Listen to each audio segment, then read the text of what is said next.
요한복음 강의 16번째 시간으로 예수님의 말씀을 받아들이면이라는 제목으로 말씀을 보겠습니다. 모든 인간은 한계를 가지고 있습니다.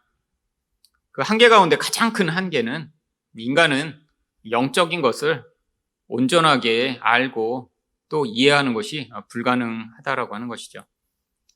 이 세상에서 아무리 뛰어나고 또 아주 영적인 존재라고 하더라도 이 하늘에 속한 것, 영적인 것을 온전하게 아는 것은 불가능합니다. 그래서 바로 이 영적인 것을 우리에게 바르게 알려주시고 또 그것이 무슨 의미인가를 우리에게 가르치시고자 예수님이 오신 것이죠. 근데 왜 우리가 이 영적이고 하늘에 속한 것들을 알아야 하나요? 바로 그것이 인간 존재에게 가장 중요한 근원이기 때문입니다.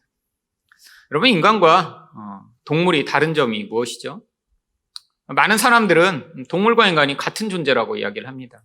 유전자도 거의 비슷하고 하는 행동도 비슷하고. 그런데 가장 큰 차이점은 바로 인간은 이 눈에 보이는 이 물질의 세계, 또 그것에 자기 본능이 충족되는 그런 삶만으로는 이 땅에서 절대로 살아갈 수 없다라고 하는 것이죠. 여러분, 동물은 자기 본능이 충족이 되고 그래서 자기 먹을 것, 또 자기 안전이 보장되며 또 자기가 쉴 수만 있다면 행복하고 만족합니다. 내 인간은 그것 이상의 어떤 존재적 이유가 필요한 것이죠. 내가 왜 이 세상에 태어난 것인가? 나는 무엇을 위해 살아가고 있는 것인가? 우리에게 먹을 것이 많고 자기의 안정과 만족을 누릴 수 있는 그런 조건이 갖추어졌더라도 삶의 의미가 없어 많은 사람들은 좌절하고 심지어는 스스로 생명을 끊는 경우들이 있습니다. 여러분, 동물들은 그런 물질적이고 외적인 그런 환경과 조건이 채워지면 그것에 만족하지, 거기서 불만족과 고통을 경험하다 스스로 생명을 끊는 경우는 없어요. 인간은 결국 다른 영적인 이런 것에 대한 답을 찾아야 하고 그것에 대한 갈망이 채워지지 않으면 안 되는 것입니다. 근데 세상에 많은 사람들이 그런 영적인 사람들의 갈망에 대한 답을 주겠다고 이야기하지만 그 어떤 것도 온전할 수 없는 것입니다. 왜? 바로 이 영적인 온전한 답은 하늘에서 오신 그 예수님을 통해서만 우리에게 온전하게 주어질 수 있기 때문이죠. 그런데 문제는 예수님이 이렇게 온전한 답을 주실 수 있는데 이 예수님으로부터 주어진 이 말씀을 받아들이는 사람이 있고 거부하는 사람이 있다라고 하는 것입니다. 오늘 말씀은 그래서 이 예수님의 말씀을 받아들이게 되면 어떤 결과가 나타나는지를 우리에게 가르치고자 하는데요. 첫 번째로 예수님의 말씀을 받아들이면 진리를 알게 됩니다. 31절 상반절 말씀입니다. 위로부터 오시는 이는 만물 위에 계시고 땅에서 난 이는 땅에 속하여 땅에 속한 것을 말하느니라. 이 31절에 36절은 이 요한복음을 쓴 요한이 이 3장 전체를 요약하는 말씀으로 기록하고 있는 것입니다. 이 요한복음 3장의 앞부분에서는 예수님이 니고데모와 대화를 하신 이야기가 나오고 그 다음에 세례 요한이 또 예수님에 대해서 증언한 내용이 나오죠. 그리고 나서 이 마지막 부분에서 요한이 이 3장 전체를 지금 정리하고 있는 것입니다. 여기에서 위에서 오시는 분은 바로 예수님을 이야기하죠. 근데 땅에 속하여 땅에 속한 것을 말하는 자는 세례 요한을 이야기합니다. 이 세례 요한은 인간이 낳은 자 중에 가장 위대한 자라고 예수님이 말씀하셨어요. 그런데도 불구하고 땅에 속한 자라는 거예요. 한계가 있다라고 하는 것이죠. 아무리 성령 충만하고 아무리 하나님의 일을 다른 사람들은 알지 못하는 것들을 깨달았다 하더라도 그가 가진 그 인간적 한계, 결국 그 한계 때문에 다른 사람들에게 이 하늘의 일을 이야기하는데도 사람들이 알아들을 수 있는 그런 땅의 언어로, 땅에 속한 그런 비유로 사람들이 받아들일 수 있는 그런 수준으로밖에 전달할 수밖에 없었다라고 하는 것입니다. 바로 이 세례 요한이 그래서 뭐라고 앞에서 증언했었나요? 28절입니다. 내가 말한 바 나는 그리스도가 아니요 그 입 앞에 보내심을 받은 자라고 한 것을 증언할 자는 너희니라. 내가 너희한테 진짜 생명을 주고 진리를 이야기할 수 없어. 저분이 그리스도시니까 너희가 볼 때는 내가 가장 위대하고 가장 영향력 있는 사람인 것처럼 보여도 내가 아니라 그 그리스도에게로 이제는 너희 관심을 돌리라고 이 세례 요한이 그래서 예수님을 이야기한 것이죠. 여러분, 이 세상에 많은 사람들이 자기가 답을 줄 수 있다라고 주장하는 사람들이 많이 있습니다. 여러분, 이게 종교적인 형태를 띠면 굉장히 위험한 경우들이 많죠. 왜냐하면 사람들에게 내가 답을 줄 수 있다라고 하는 확신을 주기 위해서는 뭔가 내가 다른 사람과 다른 존재라고 하는 사실을 어필해야 돼요. 대부분의 종교에 그래서 기독교만이 아니라 이단이나 사이비로 취급받는 그런 집단들은 바로 그 집단의 지도자가 나는 너희랑 다른 존재야. 특별히 신적인 존재라고 자기를 과장하며 그래서 자기 이야기를 믿게 하는 경우들이 많죠. 여러분, 근데 이게 다 안 된다라고 하는 것입니다. 이 땅에서 태어난 모든 존재는 개인적으로 위대하고 뭔가 탁월할 수는 있죠. 하지만 이 영적인 온전한 것, 진리에 관한 것, 생명에 관한 것, 우리 인생을 바꿀 수 있는 근원적인 영향력을 미칠 수 있는 그 영향력을 가질 수 없다라고 하는 것입니다. 그런데 왜 꼭 예수님의 말씀을 들어야 하나요? 그 이유가 바로 31절 하반절에 나옵니다. 하늘로부터 오시는 이는 만물 위에 계시나니. 여러분, 반복해서 지금 31절에서 두 번이나 예수님이 하늘로부터 오신 분이며 만물 위에 계시다라고 얘기를 해요. 여러분, 하늘로부터 오신다라고 하는 것은 예수님의 초월성을 이야기하는 것입니다. 예수님이 이 땅에 속한 분이 아니라는 거예요. 여러분, 인간은 바로 죄로 말미암아 이 세상에 속한 것보다 훨씬 더 크고 위대하며 또한 중요한 영적인 세계를 받아들일 수 있는 능력을 잃어버렸습니다. 우리가 볼 때는 이 눈에 보이는 세계가 전부 같죠. 하늘에 보면 저렇게 별들이 있고 지구가 있고 이게 전부라고 생각하지만 이 하나님 나라의 영역에서는 이 눈에 보이는 것은 아무것도 아닌 것입니다.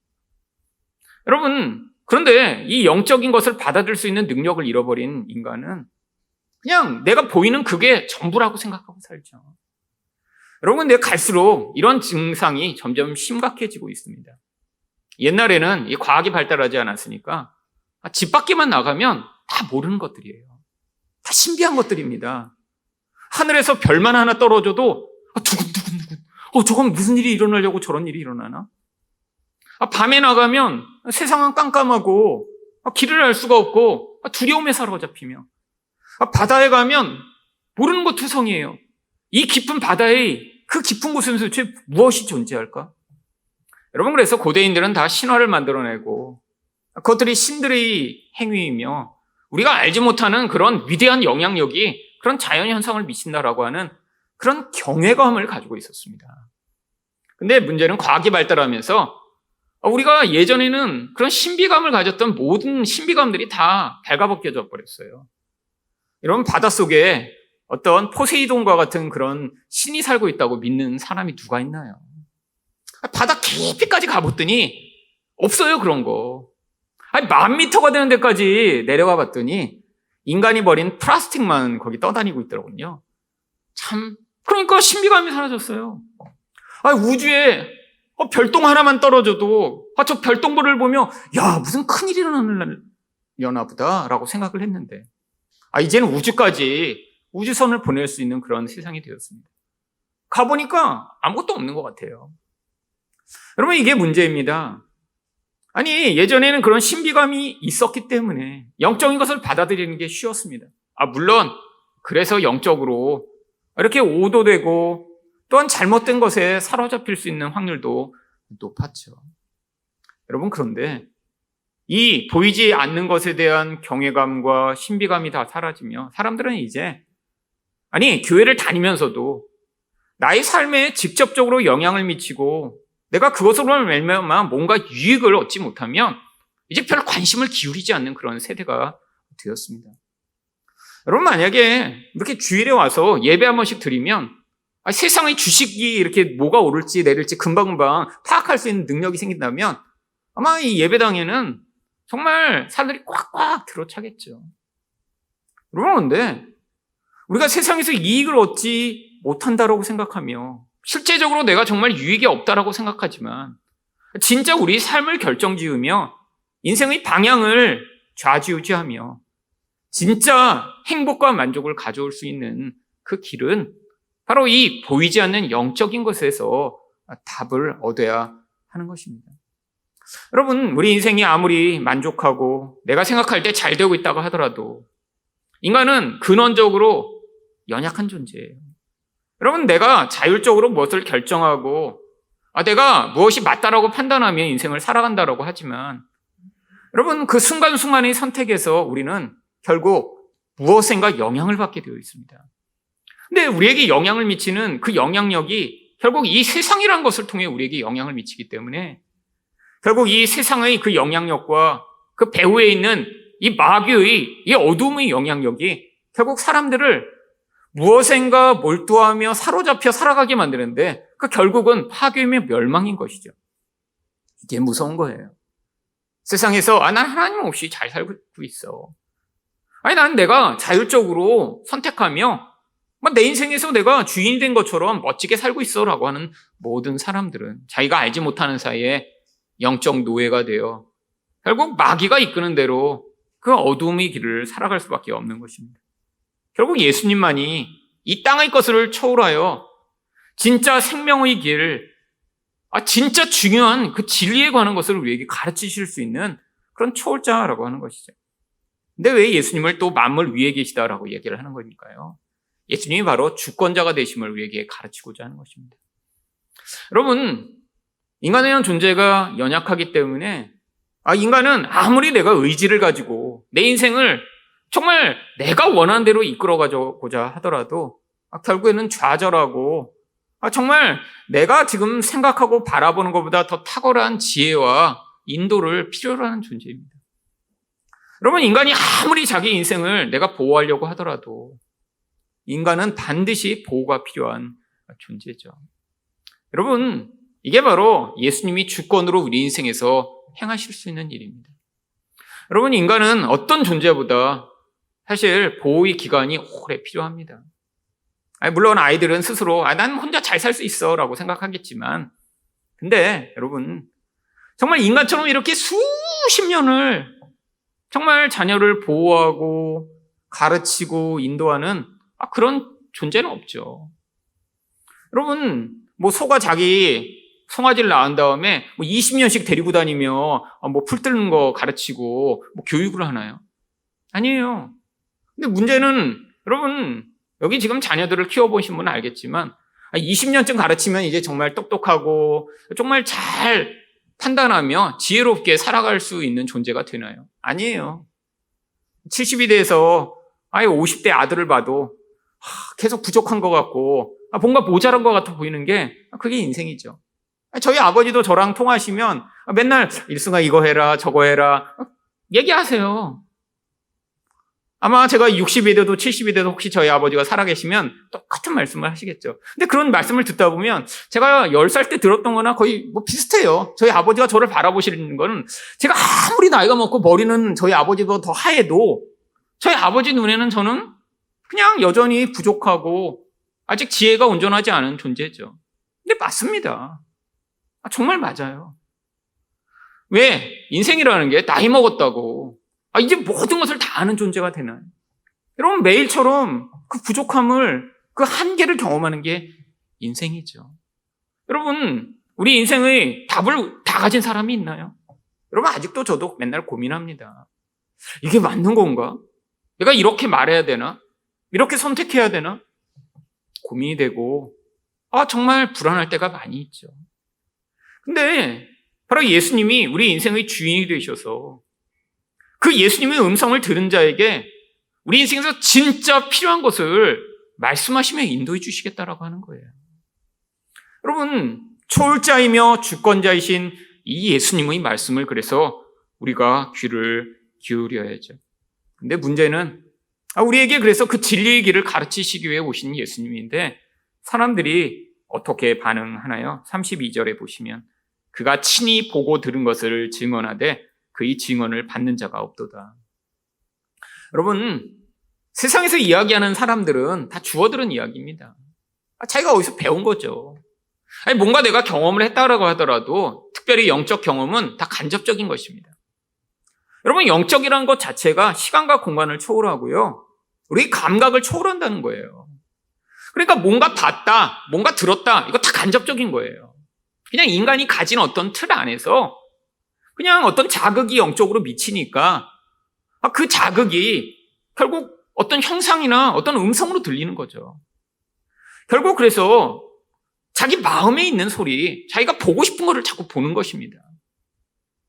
여러분, 그러니까 인간은 아무리 영적인 것을 내가 많이 경험했고 많이 알았다고 하더라도 사실 한계를 가질 수밖에 없어요. 그리고 영적인 것을 많이 경험한 사람일수록 문제가 많은 경우가 많이 있습니다. 왜요? 인간의 영혼이 영적으로 자꾸 오픈되다 보면 그 안에 아름답고 정말 신비하고 놀라운 것이 들어있는 게 아니라 바로 죄의 근원을 보게 되거든요. 어떤 근원인 줄 아세요? 나를 왕처럼 만들고 내가 신처럼 되며 내가 다른 사람보다 탁월한 그런 존재가 돼서 모두의 영광을 취하고 싶은 그 근원이 인간의 영혼에 깊숙한 데 있어서, 여러분, 영적 경험을 많이 할수록 이 본질을 경험하게 됩니다. 대부분의 사람들이 영적 경험을 하고 나면 어떻게 돼요? 내가 하나님이다, 이렇게 되는 거예요. 여러분, 그래서 한국에 영적 경험을 많이 한 분들 가운데 100분이 넘게 자기가 예수라고 이야기하는 것입니다. 이게 문제죠, 이게.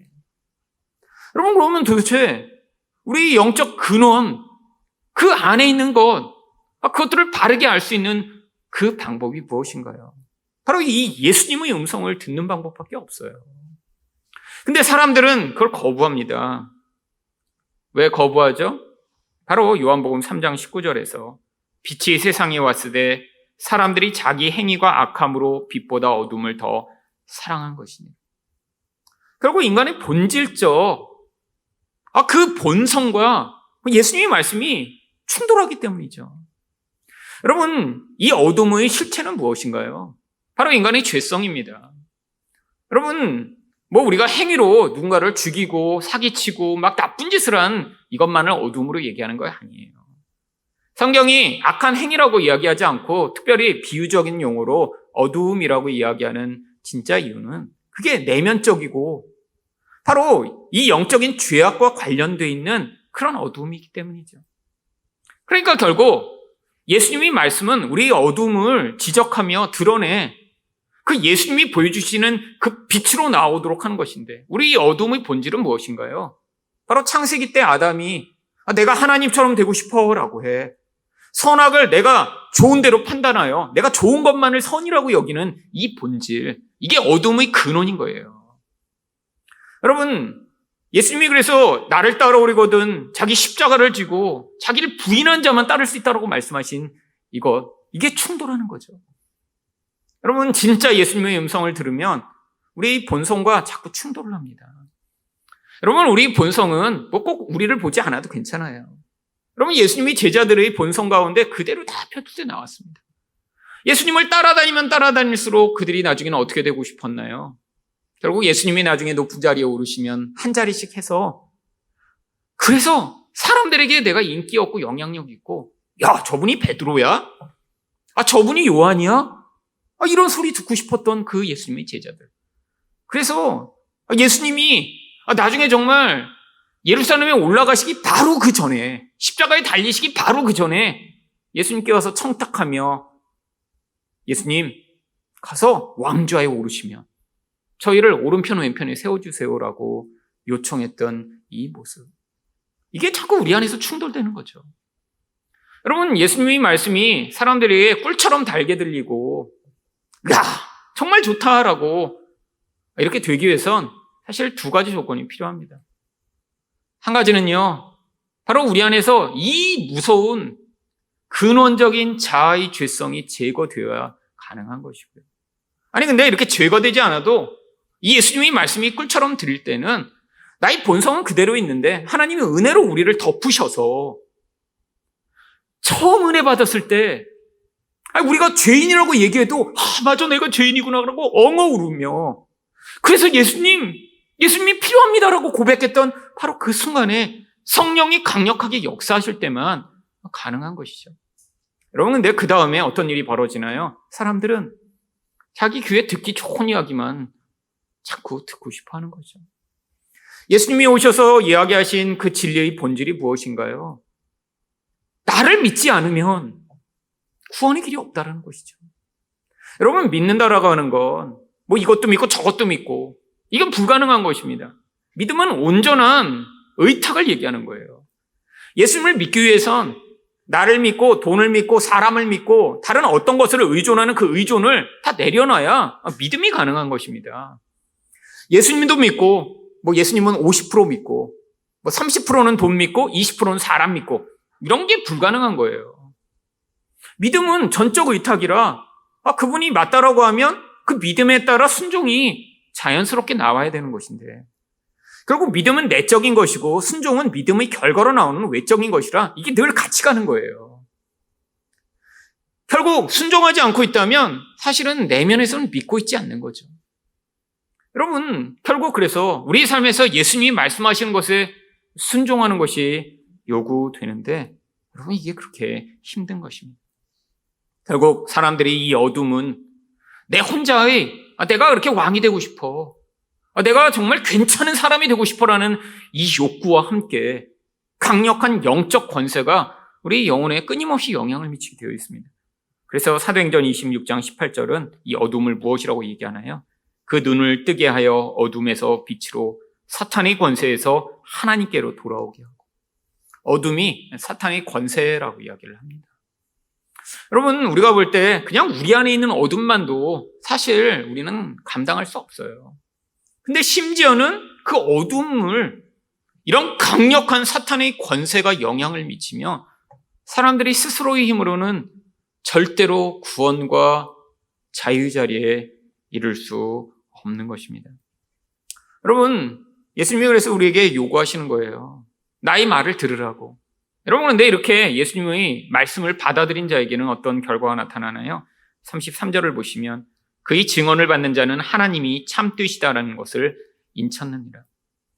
여러분, 이 인쳤다라고 하는 것은 정말 바꿀 수 없게 확증하여 이제는 온전하게 내가 그들을 받아들였다라고 하는 것이죠.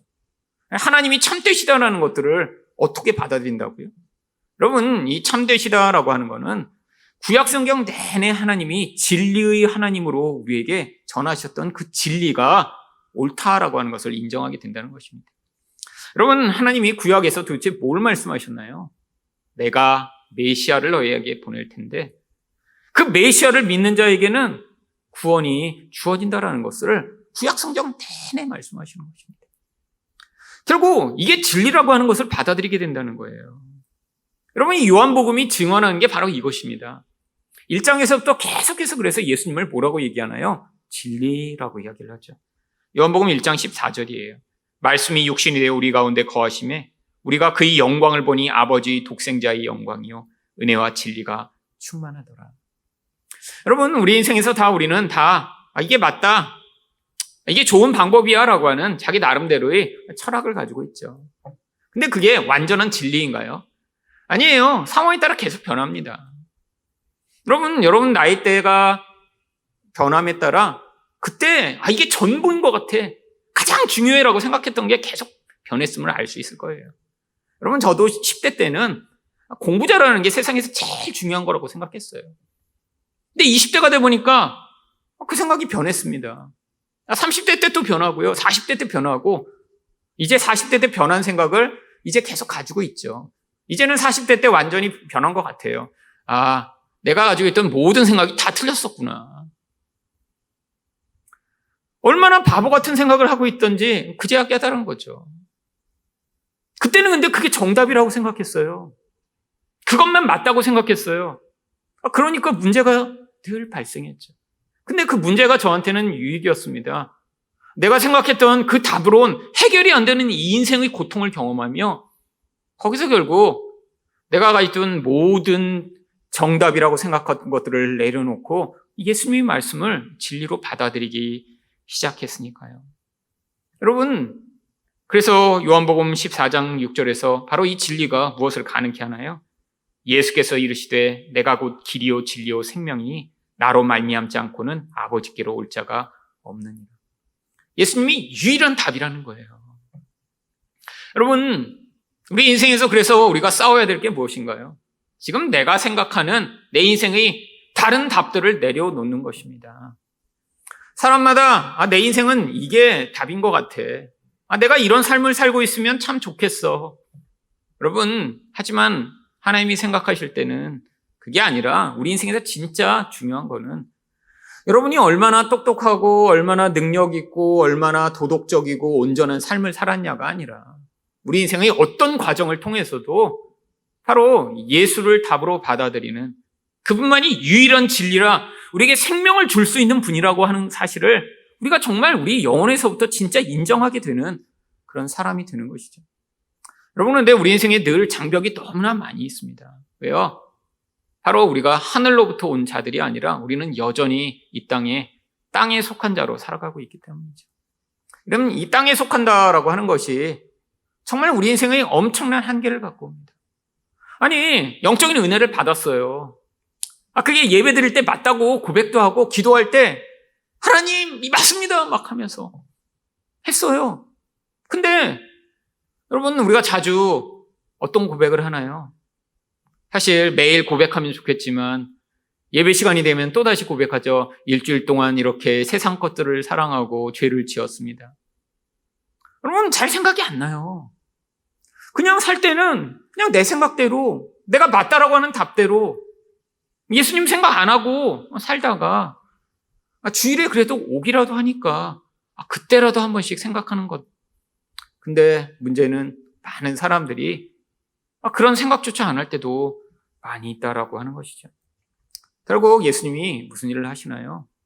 결국 우리 인생 가운데 우리가 가지고 있는 이 잘못된 거짓 진리들을 파괴하시고 예수만이 유일한 의존이며 내 인생 가운데 유일한 답임을 받아들여 내가 어떤 선택을 할 때에도 내 인생에서 답이 없다라고 하는 그 순간조차도 바로 그 예수님의 인도하심을 따르며 그분을 내 인생의 유일한 답으로 받아들이게 되는 자리에 서게 하시는 것입니다. 여러분, 이게 우리에게 무엇을 가져오나요? 요한복음 8장 32절입니다. 진리를 알지니 진리가 너희를 자유롭게 하리라. 여러분, 많은 사람들이 자유를 원하죠. 여러분, 그런데 성경이 이야기하는 자유는 우리가 어떤 것에서 구속받지 않고 내가 원하는 대로 삶을 사는 것이 아닙니다. 여러분, 성경이 이야기하는 자유는 하나님의 질서 가운데 온전하게 그 질서를 따라가는 것을 자유라고 얘기해요.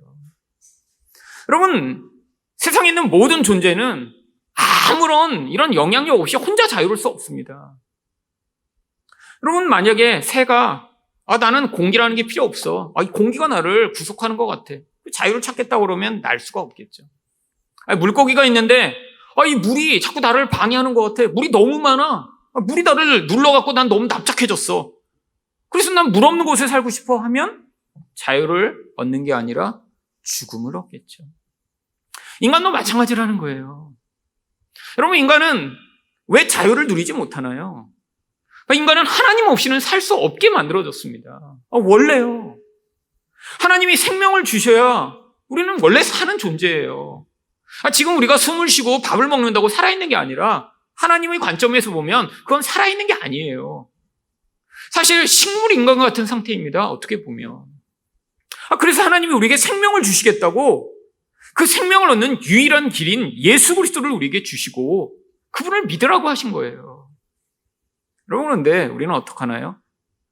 그분을 가끔 살짝 믿고 다른 것들을 의존하고 믿기를 원합니다. 여기서부터 모든 문제가 발생하죠. 그렇기 때문에 자유가 주어지는 게 아니라 바로 구속과 노예 상태가 주어지는 것입니다. 여러분, 세상의 모든 사람들은 다 노예되어 살고 있어요. 여러분, 그게 너무 불편한 거죠. 여러분, 우리는 아주 심각한 어떤 노예 상태를 살아가는 사람을 보며 손가락질합니다. 마약 중독자? 어떻게 그렇게 살 수 있어? 성 중독자? 이야, 나쁜 놈이네. 도박 중독자? 이야.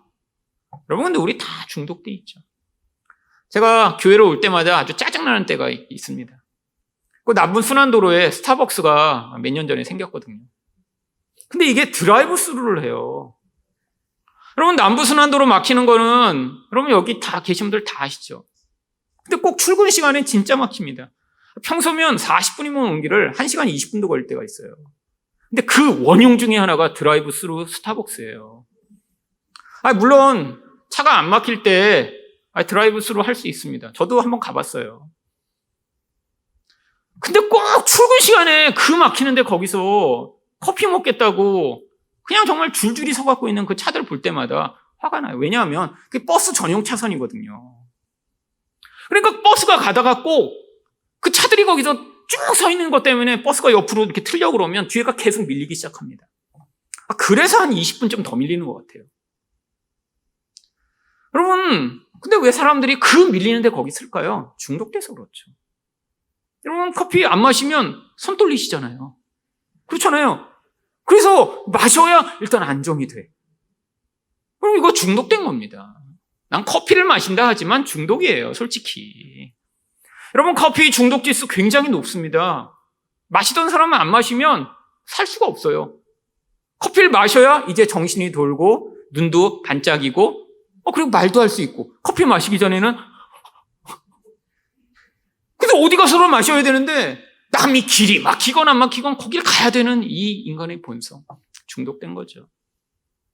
여러분, 커피 중독은 괜찮습니다. 괜찮아요. 커피 중독됐다고 남을 해를 끼치나요? 커피 중독됐다고 정말 인생이 파괴되나요? 괜찮아요. 여러분, 그런데 인간은 수없이 많은 곳에 중독돼 살 수밖에 없는 존재죠. 여러분, 유튜브에 중독되고 SNS에 중독되고, 여러분, 돈에 중독되고 성공에 중독되고 인기에 중독되고, 여러분, 다 중독돼서 미쳐가고 있어요, 세상이.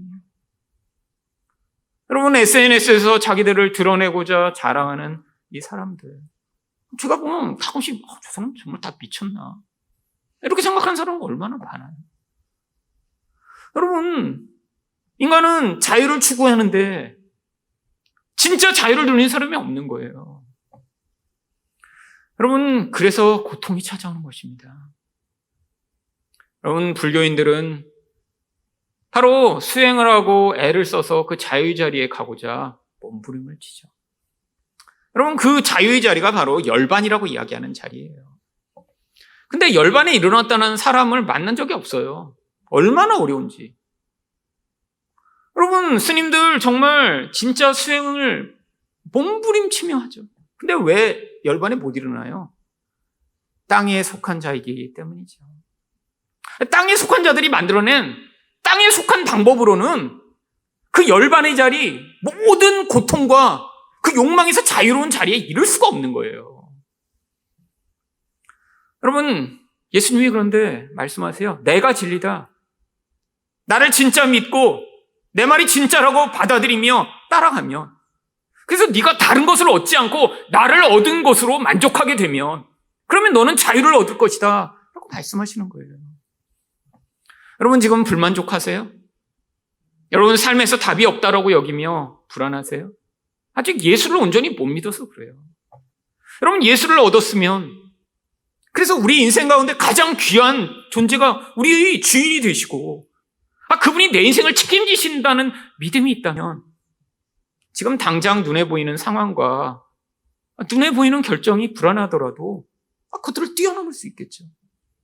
근데 왜 우리가 불안하죠? 뭔가 내가 선택하는 것이 나에게 나쁜 결과가 주어질까 봐 그렇죠. 내가 원하는 어떤 것, 그것이 얻어지지 않을까 봐 그래서 자꾸 불안한 거예요. 여러분, 예수를 온전히 믿었다면 사실 그런 불안으로부터 자유를 얻을 수 있겠죠.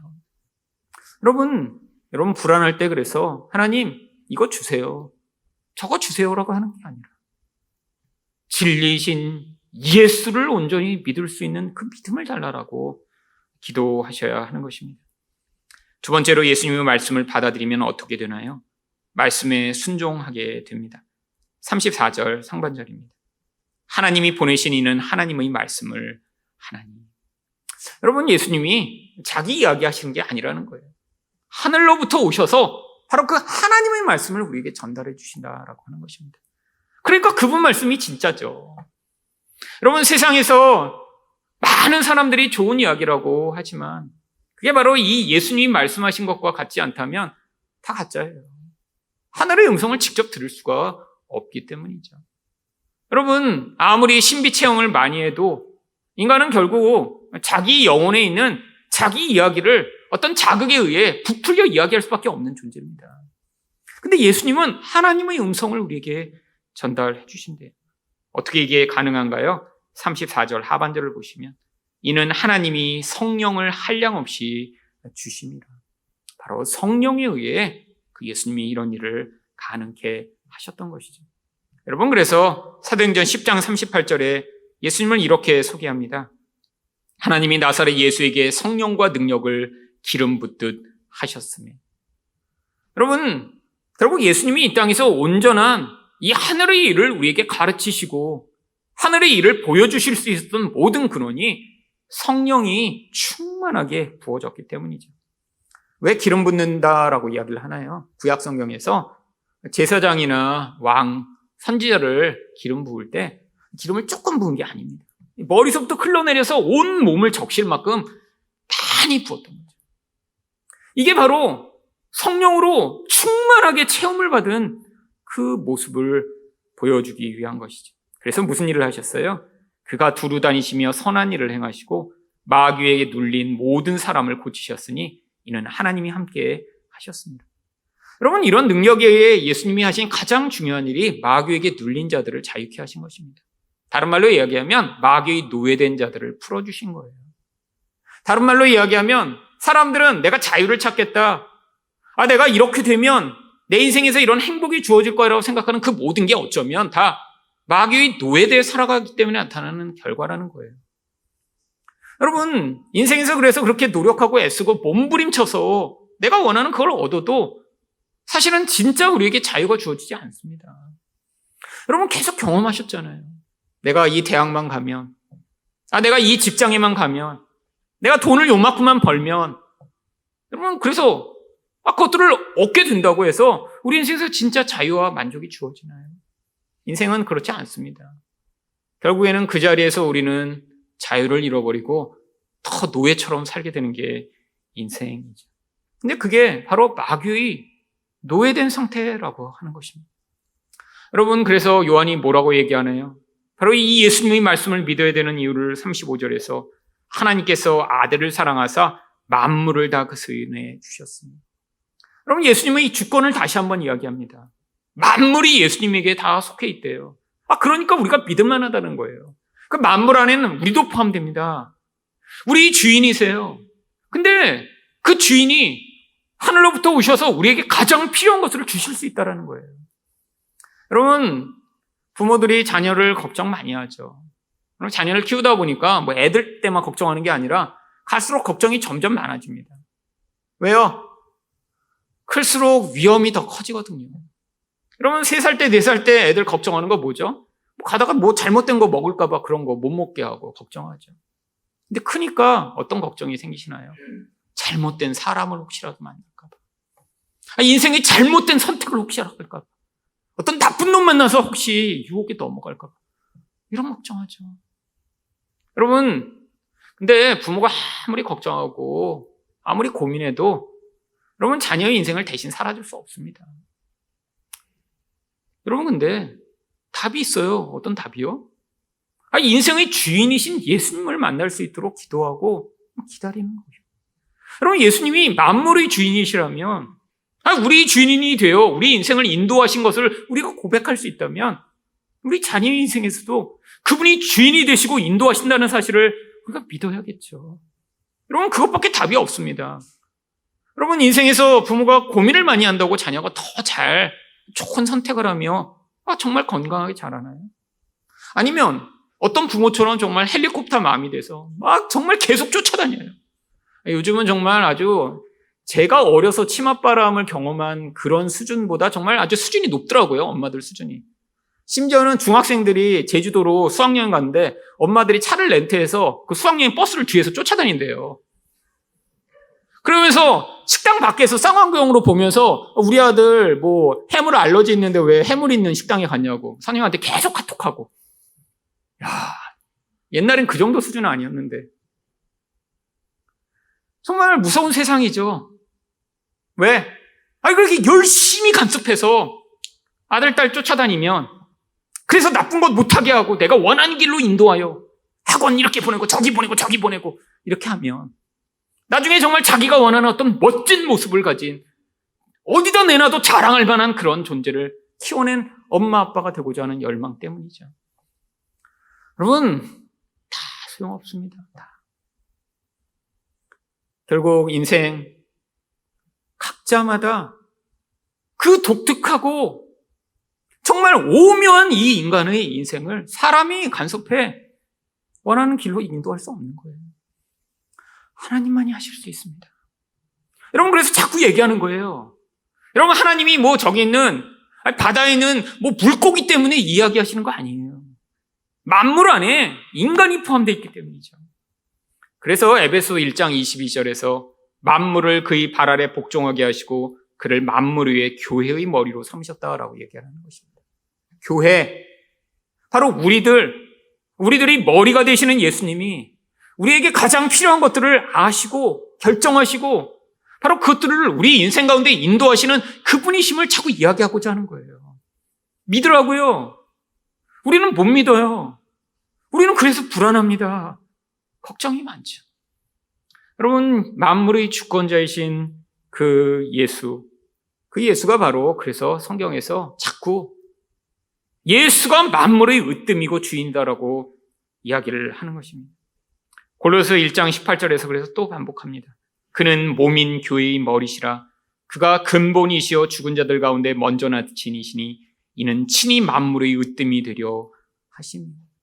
그럼 만물의 으뜸이라는 게 무엇인가요? 대표자, 모델, 그것들을 바라보면 결국 어떻게 될지 우리가 안다는 거예요. 여러분, 예수님이 어떤 삶을 사셨어요? 사실 솔직히 이야기하면 우리가 바라보는 시선으로는 별로 이 땅에서 멋지고 행복하고 그렇게 아름다운 삶을 사시지 못했어요. 여러분, 가난하셨잖아요. 사람들에게 막 엄청나게 미움받았습니다. 또 어떤 사람들한테 미움받았어요? 사회에 영향력 있는 사람들한테. 그리고 정말 힘들게 사셨어요. 그리고 나중에 결국에 어떻게 됐어요? 십자가에서 죽으셨어요. 여러분, 만약에 이런 삶을 이 땅에서 살아가고 있는 누군가가 있다면 여러분은 아마 정말로 비참하다고 생각할 거예요. 살면서 모든 사람들이 영향받아. 아니면 국가에 의해 미움받아갖고 찍힌 자로 해갖고 막 지명 수배당하고 지금 10년째 도망다고 있다든지. 주변 모든 사람들이 저 인간 뭐야? 비웃어. 여러분, 그러다가 나중에 십자가에 매달려 죽는 인생이라고 한다면 얼마나 비참하겠어요? 여러분, 근데 결국이 무엇이죠? 여러분, 그 과정을 지났더니 그 예수가 만물의 으뜸으로 하나님이 어떻게 하나님 나라를 회복하실지를 보여주는 모델이 되셨다는 거예요. 여러분, 바로 부활하신 예수요. 온 세상의 주인으로 서신 분이요. 여러분, 그 아름답고 영광스러운 존재로 이제 다시 오실 그분이요. 이게 바로 이 만물이 그 예수를 통해 지금 드러나고 있는 거죠. 여러분, 우리 인생도 마찬가지입니다. 왜 예수님의 제자들이 그렇게 힘들고 고통스럽게 살다 심지어는 순교를 당했어도 그들을 우리가 불쌍하게 여기지 않는 이유가 무엇인가요? 바로 그들은 이 하늘 생명을 가지고 예수를 끝까지 따른 자들이었기 때문이죠. 여러분, 바로 우리 인생에서 그 믿음이 필요한 거예요. 여러분, 세상에 살면서 자기가 원하는 그런 완벽한 인생을 사는 사람이 누가 있습니까? 아니, 내가 꿈꾸는 그 이상적인 삶을 사는 사람이 누가 있어요? 삶은 한계가 있고 내가 원하는 그런 이상과 그런 멋진 모습을 우리 삶에서 경험할 수 없습니다. 여러분, 그리고 지금은 너무 이상들이 다 높아져 버렸어요. 너무 많은 정보를 계속 보면서 다른 사람은 저렇게 사는구나, 저렇게 사는 거 다 알게 됐어요. 심지어는 연예인 집에 방이 어디 있는지, 방을 어떻게 정리하고 사는지까지 다 보여줘요. 누구를 만나며 사는지 보여줘요. 뭘 먹으며 사는지까지 우리는 다 알게 됐어요. 그러니까 자꾸 이상형이 자꾸 높아집니다. 이게 문제죠. 여러분, 그래서 우리 불만도 자꾸 커지죠. 하지만 관계없다라는 거예요. 여러분, 이 땅에서 우리가 원하는 그 인생을 살지 못하면 어쩌면 인생이 이렇게 깨지고 무너지고 약하고 부족하고 아무것도 아닐까라는 생각이 들 때마다 만물 위 으뜸이 되신 예수를 바라보는 여러분 되시기를 원합니다. 여러분, 이 부활하신 그분이 우리 모델이 되셔서 우리도 그 자리로 지금 초대하시고자 하는 거예요. 이 땅의 삶은 누더기처럼 너덜너덜해도 결국 우리가 가장 영광스러운 그 자리로 부름받은 것이라는 것이죠.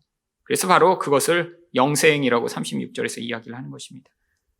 아들을 믿는 자에게는 영생이 있고, 여러분, 이 영생이 바로 우리 이 세상의 한계를 뛰어넘게 만드는 가장 중요한 거죠. 우리 다 땅에 속한 자들이잖아요. 여기서 그래서 매일 이 땅에 속한 고민들을 하며 살아갑니다. 뭘 먹을까? 뭘 입을까? 어떤 집에 살까? 어떤 일을 할까? 맨날 고민하고 힘들어해요. 근데 우리에게 무슨 소망이 있나요? 이게 끝이 아니라는 거예요. 여기가 끝이면 그러면 이 땅에서 초라하게 살면 안 되죠. 여기가 끝이면 정말 우리가 최선을 다해서라도 내 자아를 실현하고 내가 원하는 거 한 번이라도 해봐야죠. 여러분, 근데 그게 아니라는 거예요. 이 땅의 것, 초월한 자, 영생을 맛본 자들은 그 영원한 생명을 위한 준비 과정으로 하나님이 이 땅의 삶을 주신 것이고, 여기서 그 영원한 것, 그 찬란한 것, 절대로 포기하면 안 되는 그 나라를 소망하며 하나님 살게 하시다가 바로 그 자리로 인도해 나가시는 것이죠. 여러분, 이런 사람만 이 땅에서 더 잘 살 수 있습니다. 왜 그런 줄 아세요? 자유를 얻었으니까요. 여러분, 영생을 이 땅에서 누리는 자들만 바로 그 진리를 통한 자유를 얻어서 많은 사람들이 노예돼 살고 있는 그런 노예의 모습으로 살지 않고 자유를 얻을 수 있어요.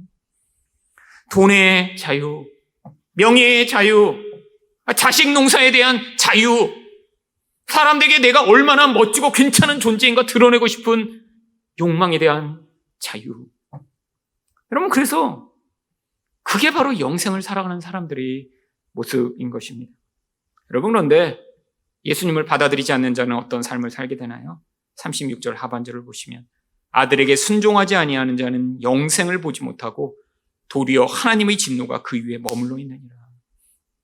여러분, 믿는 게 결국 순종하는 거라고 이야기를 하죠. 제가 아까 말씀드린 대로 믿음과 순종은 같은 것입니다. 믿음은 내적인 거예요. 예수님 말씀을 믿었어요. 그럼 반드시 어떻게 된다는 거예요? 삶에서 순종이 나타나야 돼요. 근데 예수님을 믿지 않는 자는 순종할 수가 없어요. 그게 바로 진노를 당하는 삶입니다. 여러분, 우리가 볼 때는 멋진 삶을 사는 것처럼 보이는 사람들이 있어요. 세상에 얼마나 많아요. 굉장히 걱정도 없이 행복하게 살아가는 것처럼 보이는 인생들도 있죠. 여러분, 아닙니다. 여러분, 바로 그게 진노를 경험하는 삶이죠. 여러분, 사람들이 지금은 당장 나타나지 않지만 나중에는 예수 그리스도가 영광의 주로 임하실 때 그들이 어떤 반응을 할지 요한계시록에서 무엇이라고 하나요? 왕들과 권세자들이 산을 향하여 내 머리 위에 던져줘 나를 감추라라고 고백을 하게 된대요. 얼마나 무서운지. 아니야, 그 하나님의 진노에 내가 심판을 당하느니 이 커다란 산이 나를 눌러 엎어. 그 진노를 피할 수만 있다면 산에 깔려 죽는 게 낫겠다라는 고백을 하며 산아 내게로 와서 나를 덮쳐라라고 고백을 하는 그런 무서운 날이 임한다라고 하는 것입니다. 여러분, 영생이라는 것 바로 우리가 예수를 믿을 때만 가능한 것이고 영생을 믿는 자만 이 자유를 누리며 결국 이 땅에서도 그 영생의 풍요함과 영광을 맛볼 수 있는 것입니다. 예수님의 말씀을 받아들여 이 풍요한 하나님 나라를 맛보는 여러분 되시기를 축원드립니다.